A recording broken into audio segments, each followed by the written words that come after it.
Hey there! Did you know Baker's always gives you savings and rewards on top of our lower-than-low prices? And when you download the Baker's app, you'll enjoy over $500 in savings every week with digital coupons. And don't forget fuel points to help you save up to $1 per gallon at the pump. Want to save even more? With a Boost membership, you'll get double fuel points and free delivery. So shop and save big at Baker's today. Baker's, fresh for everyone. Savings may vary by state. Restrictions apply. See site for details. I think above all else, we have got to get a mindset or maybe reset our parenting, that it's a different world and we've got to get a different set of tools to help our kids be able to handle this very uncertain world. It doesn't mean you're going to stop helping them try to be successful in a classroom. I'm not going there. I'm just saying, let's make it a balance so it's not either or, it's both. These 7 traits are going to help your kid be a peak performer, but they're also going to help your child be mentally healthier, to be able to be more resilient, to be able to bounce back and find joy in their life and in the world. That was Michele Borba on Psychologist Off the Clock.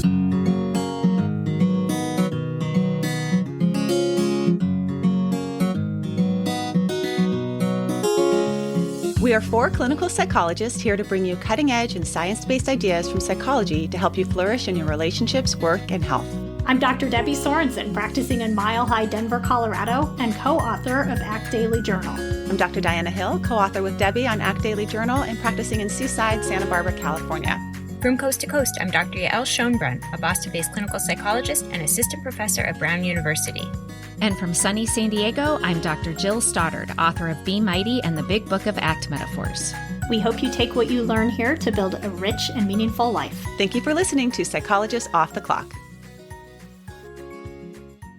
If you listen to this podcast, you probably know by now that we are partnered with Praxis Continuing Education. And there's a reason why. It's because Praxis really can help you transform your clients' lives by learning how to effectively promote lasting change with evidence-based approaches.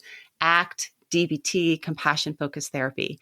And we love Praxis so much, especially because our very own Debbie Sorensen is going to be doing a workshop through Praxis. Tell us about it, Debbie. Yes, I'm doing a webinar on acceptance commitment therapy for burnout. This is for therapists who are working with clients who are burnt out. And of course, as therapists, we are also occasionally may experience our own burnout. So hopefully it will be helpful for that too. It starts August 25th and it's on Wednesday afternoons, just for a few Wednesdays in a row.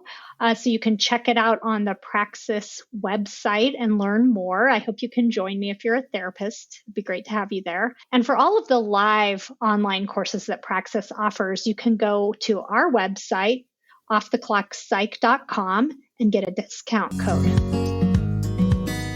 This is Yael. I'm here to introduce a new episode with Jill on how kids can thrive. So I got to interview Michele Borba, who's just recently released a book that by the title of Thrivers, The Surprising Reasons Why Some Kids Struggle and Others Shine.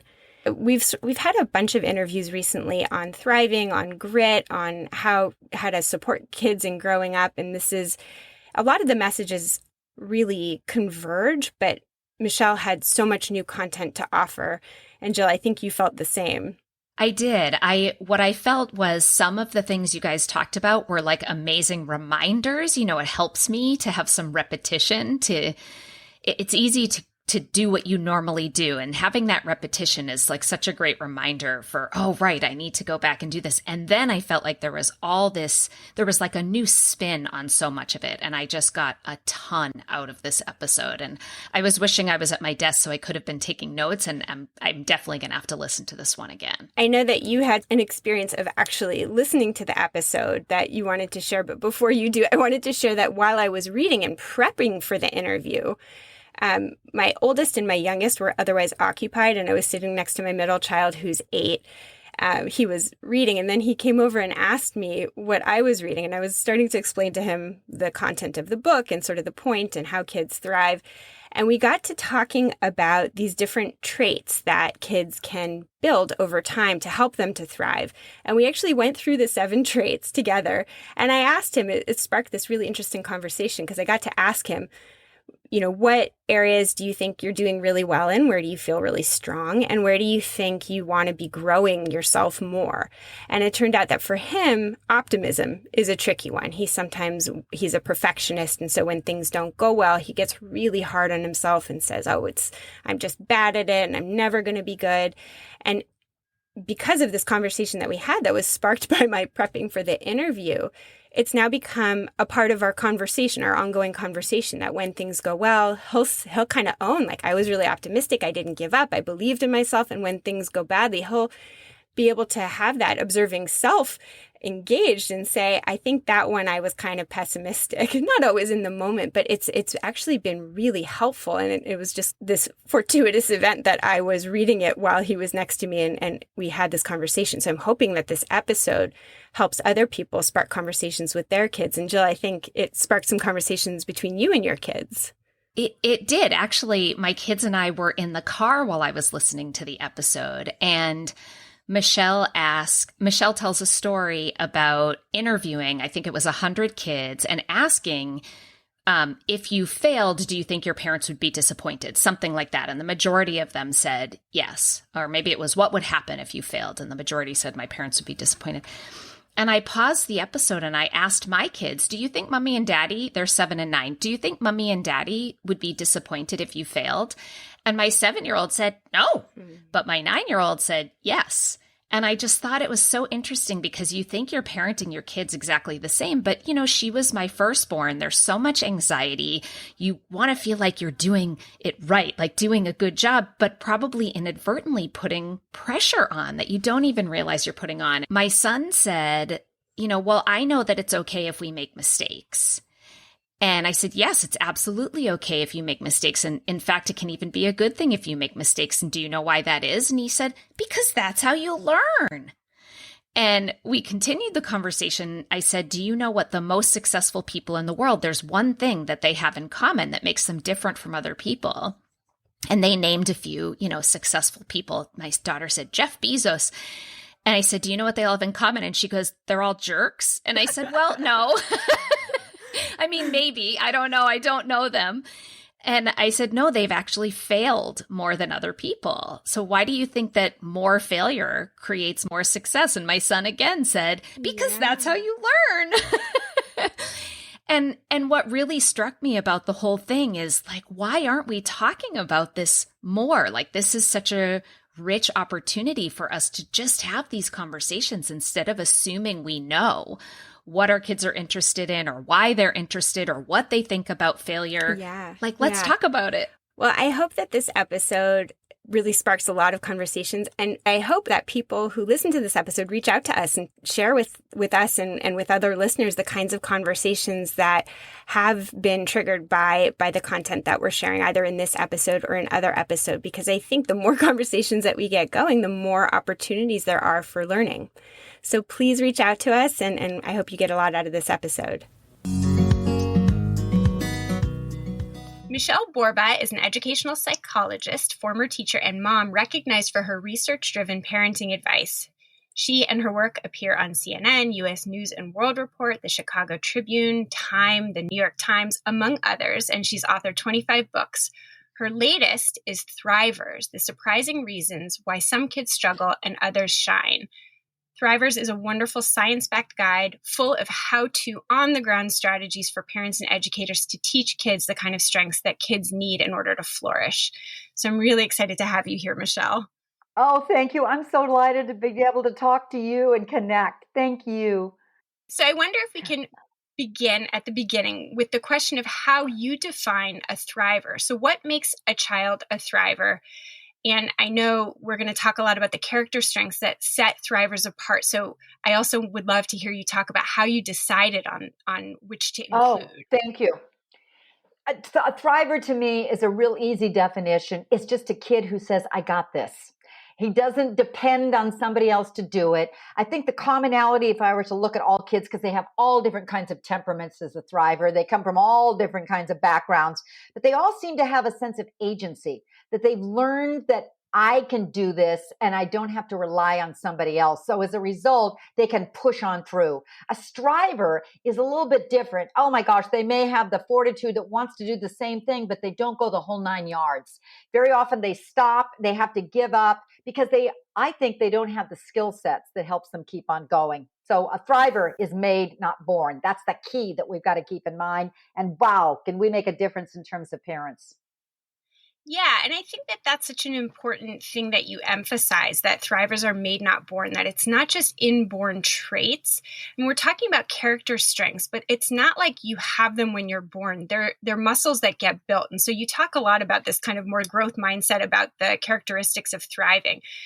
But before we dive into sort of how we grow them, can you sort of tell us what are those character strengths and how did you land on them? Because I know that this comes from a lot of research that you come through.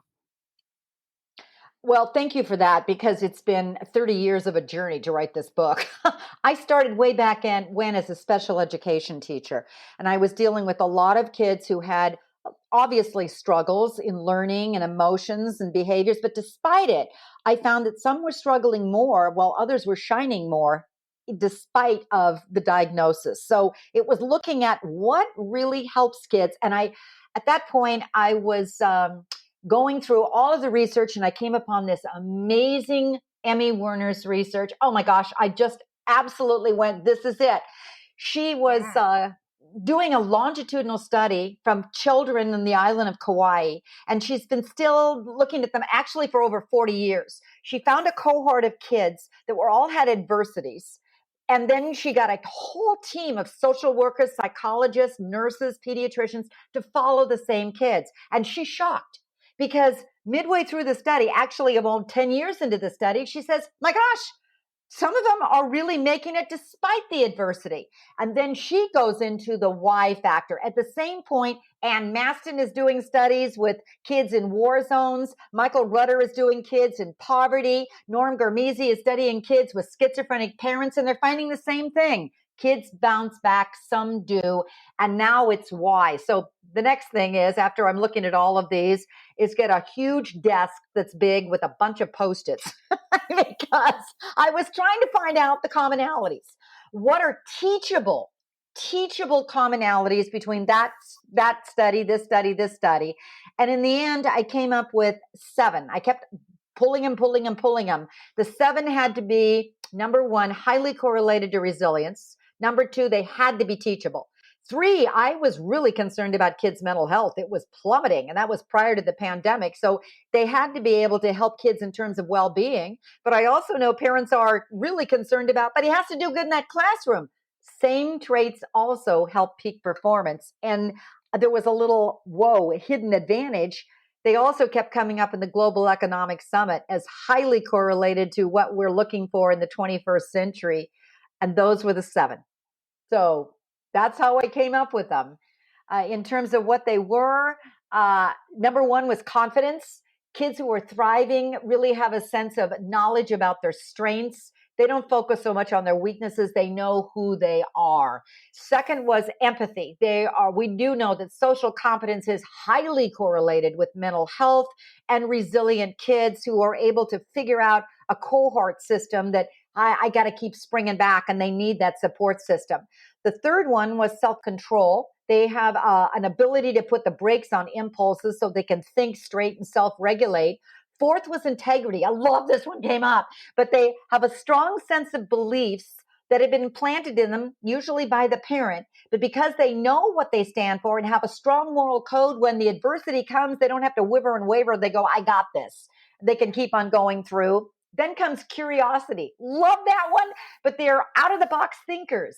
They when the adversity comes and every kid's going to face with it, these kids don't throw up the white flag. They go, okay, I'll find a way around it or through it. They're little problem solvers. They're resourceful. And then the final 2 are perseverance. They hang in there because they realize they got the growth mindset. If you keep working on it and put your effort into just keep on trying, you'll finally get closer and closer and closer. The last one is optimism and hope. They have the ability to find the silver lining at adversity so they can keep on going. That's kind of like your plan for parenting for a lifelong journey, but also for teaching, because we can weave those into our classrooms as well. Yeah. So I have a couple of thoughts. So one that I just want to mention is that these are characteristics that we're trying to grow in our kids. But one of the things that you comment on is that it's really important for us to embody these, that we can teach better if we're doing it, but also that I think that your work really speaks to parents themselves to be able to grow these. So even though we're going to be talking about building these in our kids, what I want any listeners who are not parents to just think about is that this really applies to the kind of learning that we can do for ourselves. I think that that's a really important message. The other thing that I wanted to get you to talk a little bit about is that in order to thrive, do our kids or do we need to have all 7 of these characteristics, or can we thrive even if we have some areas of weakness? I love the last one, because every parent, that's their first question. How am I going to get time to do all 7 of these? So relax. It's a rare adult that has all 7 of these. Here's the thing that was my real aha moment. Every one of us is always wondering which one matters most. And I think there's this real, misnomer about resilience, that it's one trait. So the first thing, it's not one trait. It's a combination of traits. You figure out which ones are your kids. I have 3 kids. They're as different as night and day. Each kid's going to have a different skill set and a different trait set. But the key is they've got to have some of these. And if you pair any 2 of them together, that's my real aha moment. They create what I call a multiplier effect. They amplify the power, so they become superpowers. You put empathy plus self-control, oh my gosh, you got a life changer. You put optimism plus perseverance, the kid's not going to stop. So it's not one thing that let's put all our efforts into growth mindset. No, let's just slowly, it'll be a while, parent, don't overwhelm yourself. Add these to the plate, give kids experience about them, and you'll really expand your child's horizons and help them be more likely to thrive. Yeah. So I actually want to back up a little bit. So one of the things that you talk a lot about thrivers being able to do is bounce back, have resilience. So resilience is a word that gets thrown around a lot in our modern sort of pop psychology, self-help literature. And I wonder if you can define what resilience is and explain why it's so important in thriving. In other words, what do you wish that parents knew about resilience? Well, number one, I wish you knew about resilience, in that it's extraordinarily highly correlated to health, happiness, well-being, everything you want for your child. That's the first thing. Second of all, you have the power to be able to instill that in your child. Why does it matter? Because I think the most important reason I wrote Thrivers is I was so concerned about this growing stat that said kids are not faring well. We love them dearly. We give them every opportunity known to man. By the way, we're doing something really good. They're the smartest generation on record. They're 4.0 GPAs are now 7.3s. They're brilliant. But what we're seeing is that they're not faring so well. They're not bouncing back. And we know that because I started working with colleges, and they're seeing something dismal. This was prior to the pandemic. Okay, let's look at that, because a pandemic, watch out, only amplifies a crisis. So what was happening right before the pandemic hit? 1 in 5 American kids was going to suffer from a mental health disorder. That was the first stat. Second of all, the number one time our kids were most likely to drop out in their entire life, end of freshman year, first semester in college. You work your whole life trying to get that kid there. You go, oh, he's there. He's going to be healthy and happy. And then they drop out. Yale, Harvard, Stanford, the best said there's a different breed coming in. They're very smart, but they can't cope. We're running out of resources, mental health facilities for them. And then I began to see a trend that was killing me. And that was UCLA studies said that each year, they've been tracking our kids for the last 30 years. They're lonelier and lonelier and lonelier as they come in. And 2 years ago, they were seeing this trend that they didn't want roommates. They were putting yellow tags on their doors. Please, I don't want a roommate. The number one reason is not because they wanted more time to study. They didn't know how to get along with others. So those are like horrific kinds of things, because a resilient child is going to be able to handle the punches and bumps of life. They're the ones who handle it And every kid is going to have a challenge. Let's be very clear. This is an extremely uncertain world. If it's not a pandemic, who knows what else is coming down the pike. So trying to rescue them and bubble wrap them does them no favor. It robs them of the ability to handle life. But what you want is a child to be able to say, I got this. I know it's tough, but no matter what hits me, I'm going to be able to endure it and get back. And that's really, to me, what resilience is kind of a bounce back. I'm not 100% into the definition that says you go back exactly where you were before, because I think every experience alters you, and it's impossible to go back to exactly where you were before if you've had any kind of a challenge. But you just can keep on going, is what I'm saying in terms of resilience. Yeah, and in some sense, you wouldn't necessarily want, like, if we're talking growth mindset, we want kids to learn from the challenges. So, that we want there to be forward movement after challenges, ideally. And certainly, as you're saying, life experiences change you. But what I want to say that one of the things that I really treasured about your book is all of the hands-on tips for, like, what do we do as parents, as educators, even for ourselves, in order to build resilience, in order to build more thriving. So here's a question from a friend about resilience that I wanted to share. I think it's a common struggle. What if a kid stops themselves before they ever need to be resilient? So this is from my friend. My kid can be reticent to participate socially or academically or in games because she's afraid of failure, loss, or embarrassment. And so her solution is to sit out entirely, and we can't figure out how to bring her into a space where she feels safe and brave enough to even make the attempt that would lead to building up more resilience. So what should that parent do? What are some tips that you have? I absolutely love that question, because I think it's back to when we talked about the college. What they're seeing is more risk averse kids. They're afraid to raise their hand. They're afraid to get the wrong answer. They're afraid, if I don't get 150,000 percentage points, I'm going to be a failure. So I think the first thing is, this is not an easy, here's exactly what to do, mom, but here's what you do. First of all, anytime you want to change, you got to be aware that there is what the problem is. And you've already identified it. So give yourself full credit that you see your child worrying.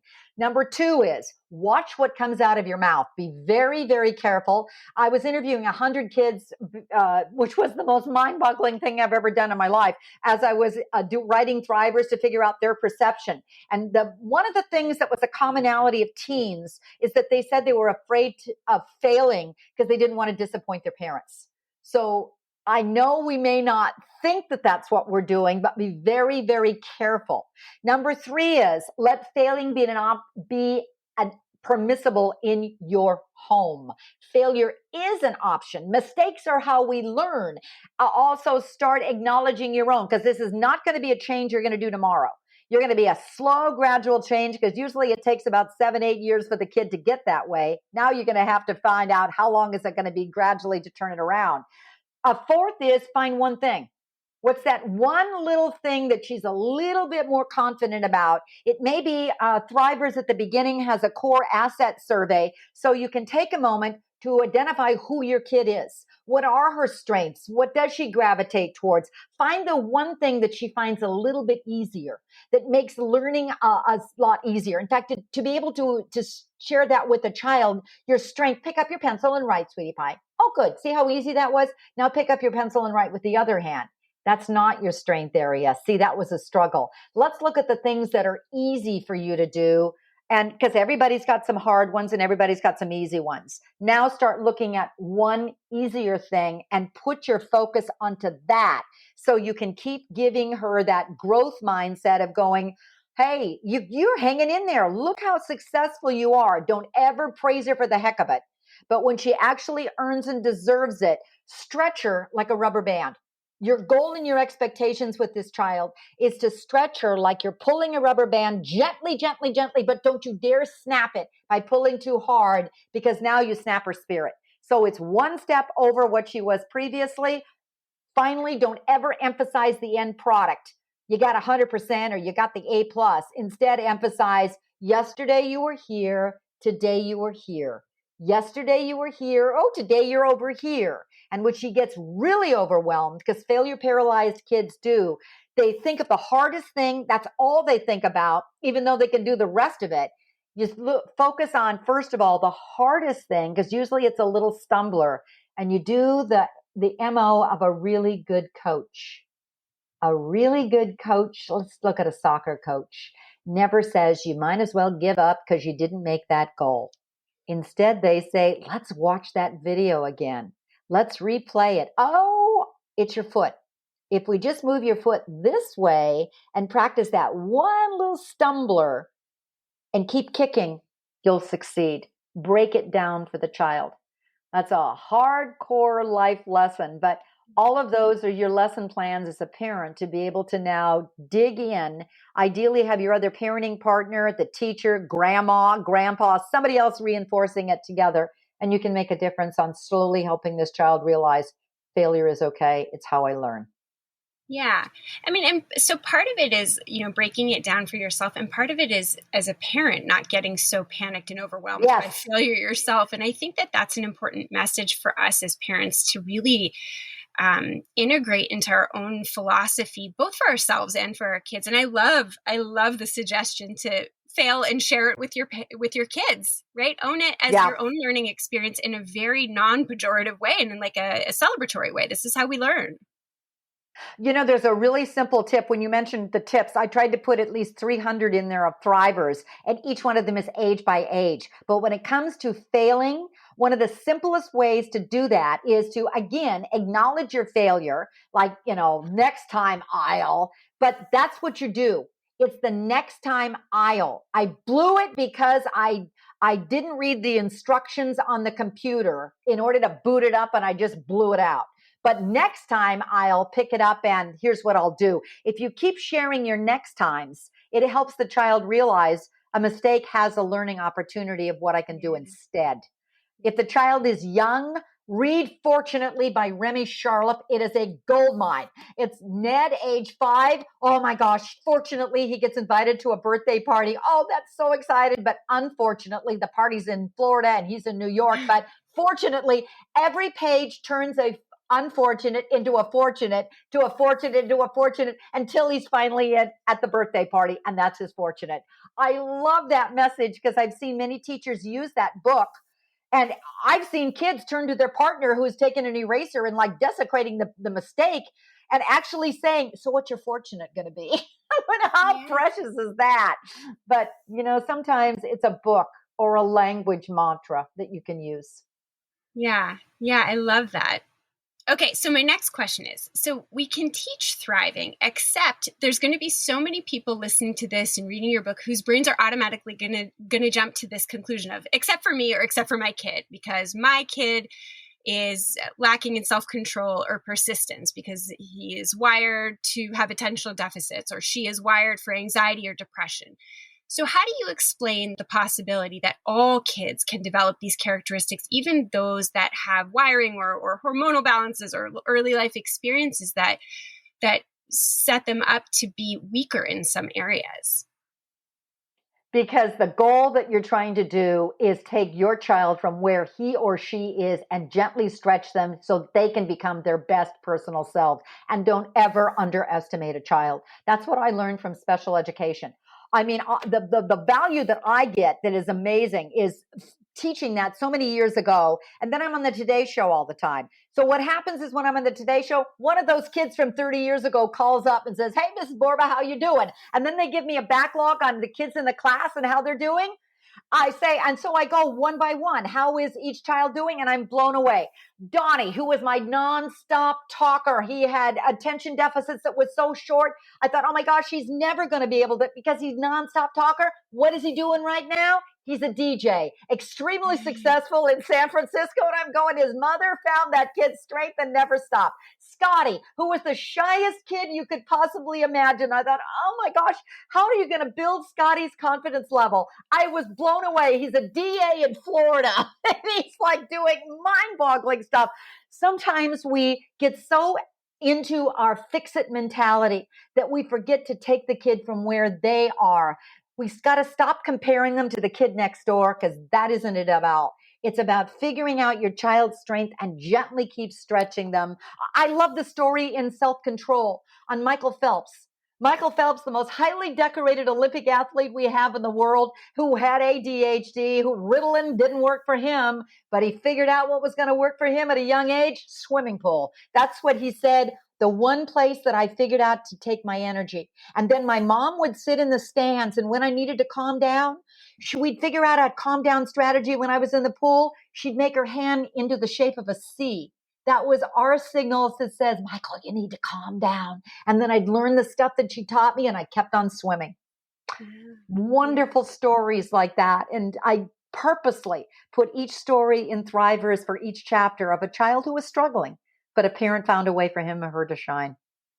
Yeah, and you talk about, the importance of having a parent that can really be that child's advocate for who that child is, right? Loving the child for who they are, meeting them where they're at. And it reminds me a lot of Alison Gopnik's book, The Gardener and the Carpenter. And it is more useful to think of our children as bulbs, and we don't get to pick what kind of bulb, but what our job is to figure out, what does this particular bulb need in order to thrive? What are the conditions that are going to be most helpful for them? Exactly. And, the bottom line is temperament is going to be different as night and day. Sometimes they're more like dandelions and other kids are wild African orchids. So it's like, you got to figure out who your child is, that temperament, and then make sure that you're helping that kid gently stretch them. Identifying that child's strengths and who they are seems to be the bottom line. I love the story in, I was in Dubai, and a dad came up to me when I was talking to a group of teachers, and he said, I got to tell you, I got a middle school kid, and my son, all he did was talk about wolves. Can you imagine a middle school kid? All he loved and his passion was wolves. I wanted him to get into law, but I couldn't stand the fact that he just kept talking about wolves. So I decided to have him meet a park ranger. We took him on a little field trip, and I sat there with my mouth open because my kid was politely correcting the park ranger about stats about wolves. That was my moment that said, stop law, get him into biology, because that's who my kid is. And he's a heck of a lot happier kid as a result of it. And man, is he thriving. If you're looking for a great way to support us here at Psychologists Off the Clock and make your life easier and healthier, you should go to my new favorite online store, Thrive Market. Thrive Market carries all your grocery and household essentials with the convenience of getting everything online and then quickly shipped right to your door. And right now, you can get 30% off your first order plus a free $60 gift if you go to thrivemarket.com/POTC. I love that I can use specific filters to curate my shopping experience so I can find organic meats and low sugar snacks for my kids. Plus, when you join, they give to a family in need. How cool is that? So join in on the savings with Thrive Market today and get 30% off your first order plus a free $60 gift. Go to thrivemarket.com/POTC for 30% off plus a free $60 gift. That's THRIVE market.com/POTC. thrivemarket.com/POTC. I know I talk about my kids a lot, but I also have two adorable dogs, Tilly and Hazel. We love to spoil them, which is why we love Whole Life Pet. Whole Life Pet makes single ingredient treats, meal mixers, supplements, and hydrating snacks for both dogs and cats. And if you try out Whole Life Pet, you're surprising your pets with fun new flavors while also supporting Psychologists Off the Clock. Visit wholelifepet.com and use promo code POTC to get 25% off your first order with free shipping over $50. When I open the Tuscan Blend Bistro Bowl meal mixer to add to Tilly and Hazel's food, they start wildly sniffing and can't wait to dig in. The best part is Whole Life Pet uses a freeze-dried process that locks in nutrients and freshness, and they never add chemicals, additives, preservatives, or anything artificial. Visit wholelifepet.com and use promo code POTC to get 25% off your first order with free shipping over $50. If you're unsure about what to try, you can fill out their short questionnaire by clicking the red Start Today button on the home page. It will ask you a few questions and make custom product recommendations for your pets. Visit wholelifepet.com and use promo code POTC to get 25% off today. We've had a number of guests who want to offer you, our listeners, discounted access to some of their fantastic programs. So if you want to learn powerful practices for happiness, calm, and well-being, we have several offerings from Rick Hansen.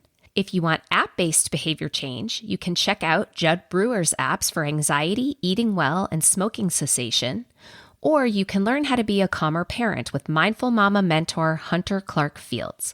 So go to our website, offtheclockpsych.com, and visit our offers page, where you will find access to free courses and discount promo codes. One of the things that you really advocate, and I found as a parent this is so useful, is to follow your kids' passions and to allow them to develop hobbies, even if those hobbies are not of interest to you. But what do you say to parents whose kids' hobbies are all screen-based? Like my kid, has a passion for Minecraft or Fortnite. What about those hobbies? Do we follow them down that path, or do we set up some boundaries? Well, you always set up boundaries. So let's go first what you do on the boundary level and then go to the hobby. Number one is there's dozens of hobbies, and kids are going to attract themselves to some that are going to go against our grain. But when they go against your rules in your house and health issues, then you pull the plug or your rule base. First of all, watch your kid when he's doing the hobby. A hobby should be healthy in that it increases your child's mental well-being. You'll see a change in him. He starts the hobby, and then as he continues it, if it's a healthy hobby, you're going to see that he's decompressing more, he's more engaged, he's more excited, he's more eager, and as a result, he's not the behavior problem. He's actually more eager. He's a kid who's going to say, Mom, I can't go have chocolate cake right now because I really have to finish this project. And you'll see love in his or her face. That's what's going to give meaning. The first thing is watch the change in your child. If it's positive, keep going with it. Second of all, sit down with your kid and ask him, why do you like it? What's so intriguing about it? And play it or do it with your child. Because sometimes some of those Minecraft, what you're actually seeing your child do is expand creativity. You're seeing them in some of those kind of virtual games going into empathy-based stuff that you didn't realize was there. Figure out why he loves it. But watch out, because if he continues to do digital idea because he's just preoccupied with it and it doesn't help or enhance his well-being, then it's time to put some standards of what he's supposed to be doing instead. What is he plugging out of should be your key question.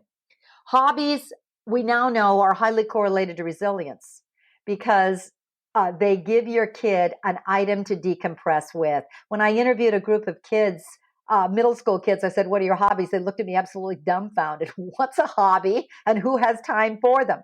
Back to Emmy Werner, remember her?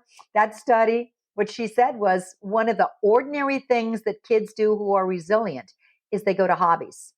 Resilient work is now discovering ordinary things can make extraordinary differences on a kid's lives. Music, books, prayer, hobbies, things that we may overlook. For some kids, it's a healthy alternative. Yeah. And I just want to sort of make note, because one of the recommendations that is peppered throughout your book is cut something out of your activity list for the week, like do one less thing. And I love that recommendation. In order to build our kids' resilience, in order to help them thrive more, we need to give them time to just be, to not be doing and not be, enriching, and to, in that time of just being, they get to pick what they are interested in and use that to decompress, create space for themselves. So I wonder if you can just talk a little bit about both the challenges of doing it as a parent, but also why it's so important. One of the things that we've discovered about our children in this raised in the last 10 years is that they're very, very scheduled. And so one of the things that we worry about is that they don't have time to enjoy their own company, who they are, what do they like to do, or just decompress. The reason for the hobby or just being by yourself or just being is to be able to breathe, to be able to just take it down and be present with yourself, because you're going to be with yourself for a very, very long time. You might as well enjoy who you are. The second thing is, next time is, but we don't have time for that. So a strong suggestion is look at your kid's calendar. Take a real hard look at that calendar and maybe sometimes even sit with the kid. Now, there's certain things on there that you're going to keep. And by the way, I'm not suggesting stop helping your kid learn math if he's struggling. That's not where I'm at. But does he have any time to just enjoy himself, learn to decompress? And are there things worked in there that build and nurture his strengths? For instance, maybe you can get rid of the cello because he hates it, And your whole goal of the cello is to get him into college, but he would prefer just robotics because that's the kind of a kid he is. It's a flip of finding the things that, at least one thing that drive your child's inner passion. There's another reason for it. Bill Damon, I think, is one of the best psychologists we've got in the world right now, adolescent psychologist. He's at Stanford, and he's been watching incoming college freshmen, and he said, it's really dismal. They're coming in and only 20% of them have the sense of purpose. They've been driven from, here's what you should be, here's who you should become. But once they get there, they don't have a sense of meaning or purpose over their own life. Well, that hobby, by the way, is going to be with you till your end of your days. But very often the hobby gives you a sense of here's who I am and what I love to do. And it's driven from the inside out of the child. So first, if you're a family and goes, oh my gosh, we don't have hobbies, it's okay. It's not too late. Here's your thing you can do this week. Maybe introduce them. Maybe just each week have a family hobby or a family monthly hobby and this is when you can get, Uncle Fred, he can do woodwork because you can't, or Great Aunt Sally, I'll do a Zoom lesson on knitting, or Grandma, I can do baking. You can watch your kid and see what they gravitate toward. And by the way, you'll also get relatives involved. And here's something else. Resilient kids have a cadre of anchors, people who really love them and you will never give up on them. Now you're bringing those people to the forefront and saying, she's always with you. She's going to be there till as long as you need. You got one more person who's your cheerleader. So one of the things that you talk about hobbies building in kids is this character strength of self-confidence. And one of the things that I want to get you to talk about is the difference between self-confidence and self-esteem. Why is that difference so important? And what do we need to know about that difference? Self-confidence to me is quiet, it's internal, and it's a knowledge of who I am and what my strengths are. I worry about self-esteem because we all got on the bandwagon too much and we started to assume that what our kids needed to feel good about themselves and to thrive, and in all fairness, we did it because we love our kids desperately, is to praise the heck out of them or give them a trophy for breathing. And as a result, what happened along the way is it backfired.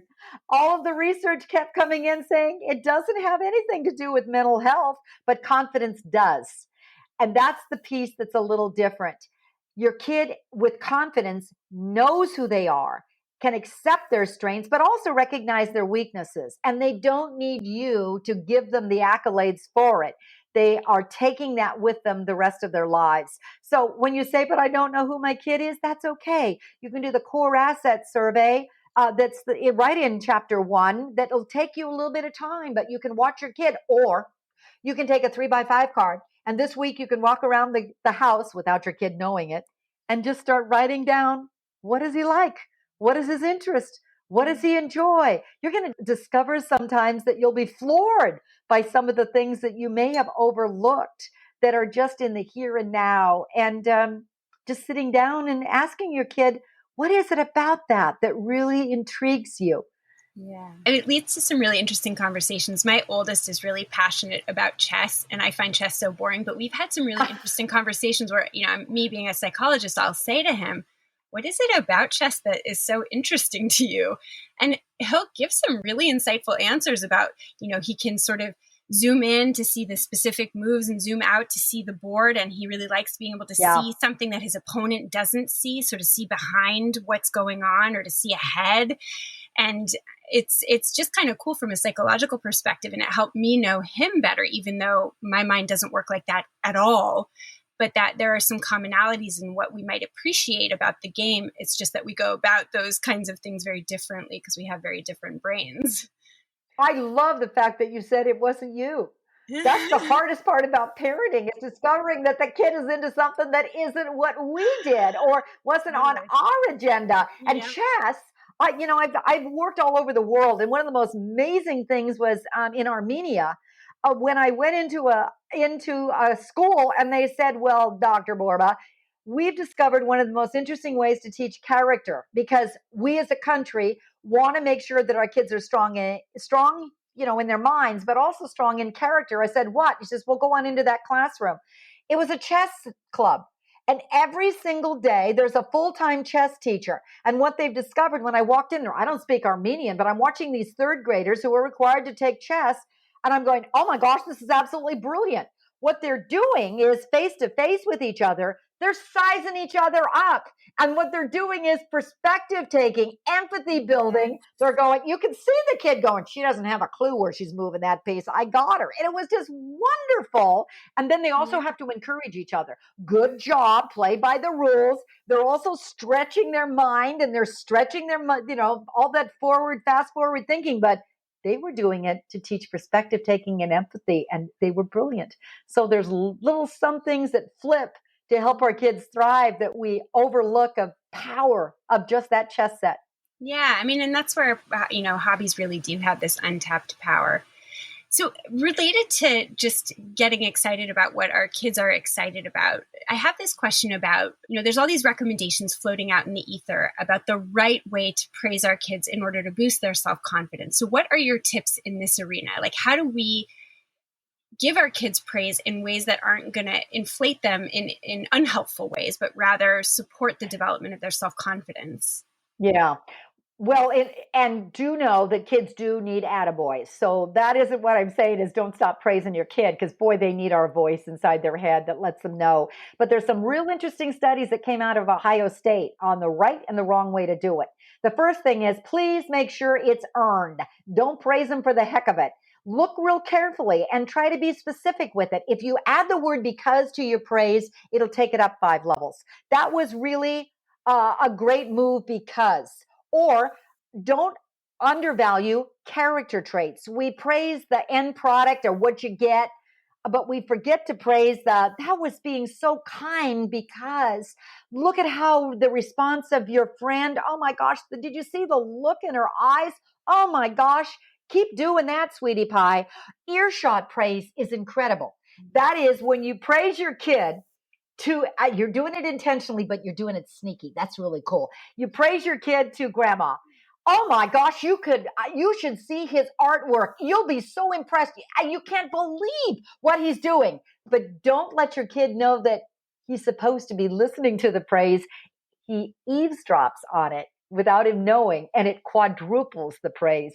It needs to be earned. It needs to be specific. It needs to be not all the time. But your goal is maybe to the point where your child begins to get it. Or you can also go one step more and say, great job. Did you tell yourself inside your head you did a good job and what you value about what you just did? Wow. Now you've gotten off of you having to give the gold stars and he's doing it. And stop doing the trophies and the gold stars, especially when it comes to creativity. One of the things they discovered is that when kids were really artistic and they did phenomenal artistic work, it was earned and deserved, they started praising them, or they started giving them, the gold stickers, or here, wow, you get the trophy. The next time they did a project, their creativity went down. Yes. Because it wasn't as valuable to them. They felt like, oh, gee, now I got to be worried about somebody else's standards and not my own. Yeah, I mean, there's, a whole slew of research that suggests that external motivators reduce intrinsic motivation. And so you're suggesting to be real careful about that. And I think that it's such an important recommendation that also brings to mind, David Brooks' book, The Road to Character. He talks a lot about resume virtues versus eulogy virtues. And to me, I think what you're getting at is really reinforcing the eulogy virtues, that it's not about achievement, fame, status. It's really about reinforcing these core characteristic traits that you're suggesting are the things that really elevate kids and help them to thrive. And that when we reinforce those things instead of the outcome, that it's a motivation that keeps them going because of intrinsic motivation. Oh, I so agree with that. And that goes back to trait number 6, which is perseverance. Singlest one on that one is don't emphasize the end product, says Carol Dweck. If you start emphasizing how many did you get, 100% A+, what you actually do is squelch the kids' learning potential. But if you keep emphasizing instead the effort you're putting in, yesterday you were here, today you're here. Oh, I know it's hard, but keep stretching, sweetie pie. If you keep stretching that effort, what you actually do is increase that child's perseverance, and what a difference that makes on a child. Because now, again, remember thrivers, they have agency. They realize it's not a matter of my IQ or which class I'm in or which book I'm reading, but an effort on how much I put into the task. And I can do it if I just keep working harder at it. So I'm so glad that you brought us to perseverance, because that is one that I think many parents are really struggling with, that their kids don't seem to have that growth mindset, that ability to kind of stick with it. And again, what I love about your book is that you offer a lot of really on the ground techniques for what to do. So I want to give you a couple of sort of case examples. These are collected again from friends, and get you to sort of walk us through some of the things that we can try to do to handle this. And again, go to the book for tons more suggestions, because you give a lot of really great ones. So how about this one? So consider that your kid is melting down on the baseball field because he isn't skilled and is feeling embarrassed. The kid is 10 years old and crying. And the parent says, I'm struggling because I could step in and coach and suggest, how he could perform better, but that would be taking away his autonomy and independent learning. Or I could whisk him off the field and shield him from embarrassment, but that would be bubble wrapping. So what should a parent do? Number one is, yay, mom, don't whisk him off the field in bubble wrapping. That's actually more embarrassing to the child and doesn't help him at all. But what you could do, and again, this is what you could do because there's so many different scenarios and I wish I were there to watch the situation. But number one is, we discovered that many of our kids don't know what to do when they fail. What do they do when they get really upset? But what you could do not in the heat of the moment, but in the quiet moments of home, example number one, watch baseball together on a Major League Baseball game and watch somebody who strikes out and then point out, what does he do? How does he handle the strikeout? Because people very often remember you more of how you respond, and then practice a different response pattern. That'll help him and just handle the embarrassment on the field. First, anytime you see a child who is triggering a behavior or doing something and it's drawing attention to him, very often, in all fairness, he doesn't know a replacer. He doesn't know what else to do instead, and it is embarrassing. So you teach not in the heat of the moment, but in a quiet moment, and you rehearse it. You practice it over and over again. Now, mommy's going to pretend that she just struck out. Watch what mommy does. Number two, along the way, this is a many-fisted thing. Ask yourself, is this particular coach and this particular where my child is appropriate at his level? Is it too far over his expectations compared to all the rest of the kids? Or if I talk to the coach quietly, what would he suggest that we do to help him? Third is, go back to the best thing I ever did in my whole life. When I practiced piano, I had the worst teacher in the entire world. And truth be told, his name was Mr. White, and he drove me crazy. Now, what Mr. White did as my piano teacher is, if I made a mistake, even though I was almost a bar from the end, start all over again, Michelle. Start all over again until you can get it 100% right. What happened was, I got so stressed because all I did was think about the mistake that I was ready to blow each time. I mean, I hated piano. So bless Mrs. Thompson. She was my next teacher, because Mrs. Thompson had a different level. She said, oh, Michelle, let's look at figuring out what that one little stumbler is. Instead of the whole thing, what's the one little thing you're doing wrong? And let's figure that out. Oh, it's because of where you're putting your finger on that black chord. Let's hit that bar over and over. We'd practice. Now start at the beginning. My stress went down and I was able to go through. So your third option, mom, is to figure out the one thing he does need to practice on if he really wants to improve. Is it batting? Maybe it's not batting but it's the one little stumbler. He's not holding the bat the right way. So find out what's really curtailing him and maybe practice that together.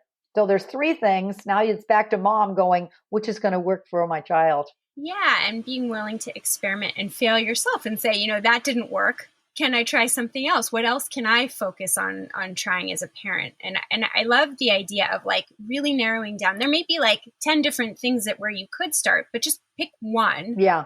And try to see what you can do there. And if you don't get anywhere, pivot to something else, which is really modeling for your kid how to handle things that don't go exactly right. Well, and perseverance, that chapter 6, a big thing, you're right, is many of the kids right now are all hitting the COVID wall. Motivation has gone down. They are so exasperated by it all, and they're at the why bother level. But very often it's because, remember the multiplier effect? If your self-control is also low, your focusing ability, your attention span is also low, your stress is high. So don't just aim for the perseverance. Maybe go down to that other trait and go, let's figure out, maybe cut the practice time a little shorter, or go into that stumbler a little more, figuring out that one little thing, and that'll help the perseverance improve as well. Yeah, so that brings me to my next question, which comes from a friend of mine who's a teacher in a really low income area. And a lot of those kids have been through trauma long before COVID, and the trauma has just exacerbated, like mushroomed out of control. And so her question is, how do you handle kids who have been through trauma? How do you support them in building resilience and building towards thriving, either as a result of the pandemic or other forms of trauma experience? So not only for the educators, but what advice do you have for the parents of kids who have been through trauma?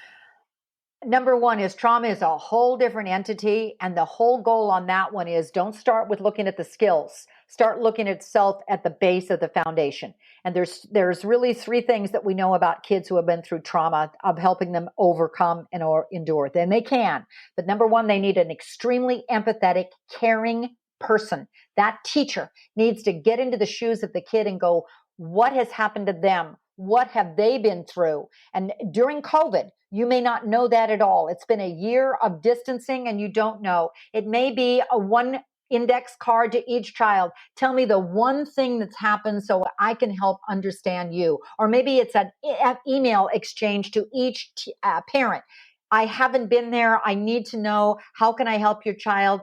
Tell me what's happened. It could be a conference or it could be a phone call, but get into the shoes of that kid and that home. And you'll be far more empathetic, because that's the key. Number two is, we do know that that haven of that classroom needs to be safe. It needs to be trusting. It needs to be expectations at a level that start with the child, not where the rest of the classroom is. So go down to that child's level. Many kids are coming in and they have been through unbelievable stuff. Most of our kids have been inconvenienced, but there are some children who have been really through horrors, grief, and they're walking in, and many of them are scared to death of even catching the COVID, or grandma passed away. How come I'm not going to? You've got to really let them know you're in a safe environment here. I'm here for you. And it's going to be a couple of weeks. Third is, you're going to slowly be able to teach them protective factors, but you may want to, at this point, also start with that, not only empathy, but also self-control. And that is, figure out how long that child can endure in that classroom or sit in that seat. What's his maximum level until he starts to break apart?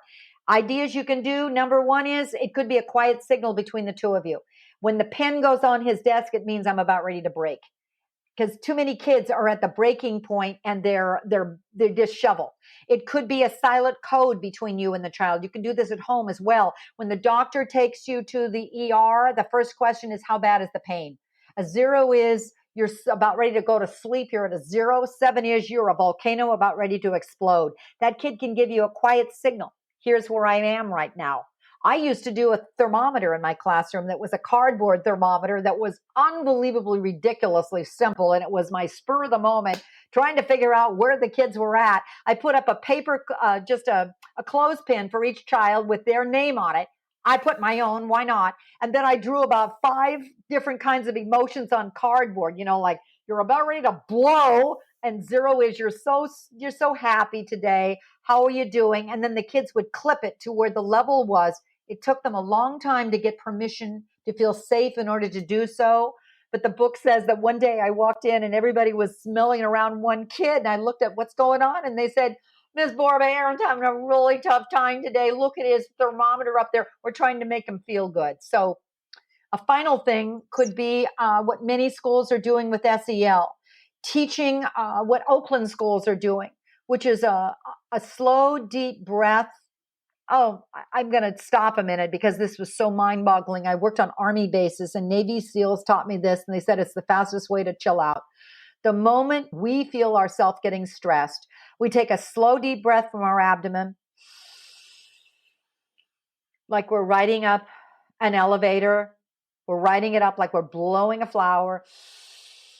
Then we hold it for a count of 2, and then we slowly let it out like we're blowing out a candle. But the exhale is twice as long as the inhale. It's the fastest way to relax. I just did that, and I'm telling you, I'm so relaxed. I'm just ready to go to sleep. But I practice and practice. What Oakland schools are doing is every day they've shaved off 3 minutes of class time. So the start of every day is every single kid is doing that because they realized not only did behavior improve, suspensions went down, attendance went up, but test scores went through the roof because kids felt relaxed and safe. I love all of those recommendations. So, I think that there's a lot of different places that we could end, but we talk a lot about books and movies that you can watch or read with your kids, and you give lots of recommendations. You gave one in here already for inspiring books and movies for that sort of lend themselves to ideas for character strength growth. So I'm just curious, what's one of the favorite movies or books that you found inspiration in this past year that you'd recommend parents watch or read with their kids? Anything that gives kids hope. And number two is that resonates with the kid. So let me start with, because there's so many. I just asked a group of kids, what's the one book that you hope that teachers just keep always reading out loud? Middle school kids, they say The Outsiders. And I go, you got to be kidding. That's 50 years old. They said, yeah, but it's still powerful. I said, why? Because it helps us learn what it feels like to be excluded. The Hate You Give. High school kids. I said, really? That's so depressing. It took a week out of my life. I cried my way through it. They goes, yeah, but we're dealing with racism right now. And it's part of our history. We got to be able to understand it. And you got to help kids understand it. I'm going, oh my God, how glorious is that? I asked a high school teacher, you're going to love this. I'm going to play 20 questions. Ready? Okay, here's my question to you. This is a GATE teacher, extremely over the top, high achieving kids in sophomore high school. I asked the teacher, what's the one book that kids are asking you to read? You want to guess? This is going to blow you away. I don't know, Harry Potter? You would have guessed Harry Potter. You ready? Alexander and the Terrible, Horrible, No Good, Very Bad Day. I said, you're kidding. Sophomore high school? And I said, why? She says, I asked the kids the same thing. They said, because we're having a terrible, horrible, no good, very bad year, and we got to keep remembering you can get through it. And Alexander keeps reminding us. It's finding the book that resonates with your kids. I mean, how about Dunkirk? To be able to say, look, they were up against horribleness, but you know what happened? At that moment, I'll get, a crying jag, but what a great movie to show kids compassion. You see what happened? All they did was call out, we need help. And look at all those boats. They came in from everywhere to try to help and rescue. That's what people do. And that's what's happening right now. You're just hearing the bad stuff about the world, but let's start looking at the good stuff. Let's look at the back page of the newspaper. Let's cut out the good stuff about kids that are doing amazing things. Let's talk about the first responders. Let's talk about people that will do their all, that'll help. Just like at Dunkirk. I mean, that's a movie that just was like, oh my gosh. Yeah. And when that captain said, that's home, I went home and had to get out leave in order to get through that one. But that's what children said they need. They need uplifting stuff that gives them hope and optimism. And books and movie films can do that. Yeah, and it's something so nice that you can do together with them. And I have to say that after I read your book, I now have a very long list that I want to go through with my kids. Some of them I have read and watched, but there's so many more. And I just love the recommendations. I love so much of your work, Michele. And I know you have lots of goodies like the core assets survey and descriptions of the essential character traits, among other materials on your website, michelborba.com. And of course, picking up your book. Oh, no, thank you. So I do have a YouTube channel that I just opened up, but most of those are on my what I've been trying to do is also do like 3-minute clips of simple little things you can do at home. I think above all else, we have got to get a mindset or maybe reset our parenting, that it's a different world. And we've got to get a different set of tools to help our kids be able to handle this very uncertain world. It doesn't mean you're going to stop helping them try to be successful in a classroom. I'm not going there. I'm just saying, let's make it a balance so it's not either or, it's both. These 7 traits are going to help your kid be a peak performer, but they're also going to help your child be mentally healthier, to be able to be more resilient, to be able to bounce back and find joy in their life and in the world. And that's, I think, what we're really looking for in our kids when they finally leave us. It goes by real fast, So recognize that we've got to really rethink. Yeah, Mom, watch out. It does, but we can do this. Thank you so much, Michele. I appreciate your time. Oh, thank you. I just love talking to you.